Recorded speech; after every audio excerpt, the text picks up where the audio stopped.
Propozim ligji për arsim të lartë i publikuar nga Ministria e Arsimit, për të cilin së fundi po diskutohet, ka pasur ndryshime dhe nuk është i njëjti me ligjin e hartuar nga ana e profesorëve. Dekani i Fakultetit të Arteve Dramatike Besfort Idrizi në një prononcim për televizionin Shenja ka deklaruar se ligji është aq kompleks, saqë nëse i njëjti miratohet pa përmirësimet e nevojshme, universitetet do të mundohen të gjejnë mënyra për të shmangur implementimit. Edhe pse thot se nevoja për ligj të ri është imediate, Idrizi megjithatë thot se propozim ligji si i tillë nuk duhet të miratohet. Gjithë ata individ për cilët e di që kanë qenë të kyçur në këtë proces, të gjithë ata flasin që gjatë përpilimit të ligjit dhe ai ligj përfundimtar i cili është përpiluar nuk është i njëjti me këtë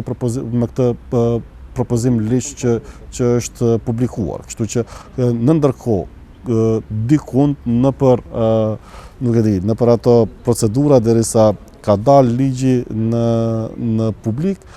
janë bërë një sër ndryshimesh. Idrizi foli edhe për hapësirën ligjore që e krijon ky propozim ligj për mbylljen dhe fuzionimin e fakulteteve. Ai thotë se nuk janë saktësuar kriteret se kur një institucion i arsimit të lartë mund të mbyllet. Në një farë mënyrë, Ministria e Arsimit dhe Shkencës fut dorën direkt në funksionimin e arsimit të lartë dhe sigurisht me ndryshim të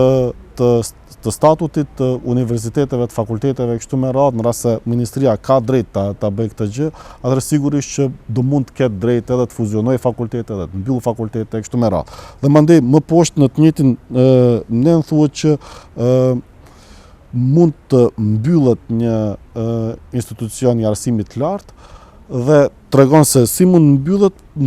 por nga ana tjetër nuk ka kritere të qarta dhe të sakta për atë se kur një institucion i tillë do mund të mbyllet. Sipas Idrizit, disa rregulla të vendosura si kritere në këtë propozim ligj, si ai i H-indeksit, duhet të mos vlejnë për të gjithë profesorët, sepse siç tha, profesorët e artit nuk kanë nevojë për një gjë të tillë, sepse nuk merren me shkencë. Tha se e gabuar si rregull në këtë propozim ligj është edhe heqja e provimit pranues, që ka qenë rregull në disa fakultete bazuar në ligjin aktual.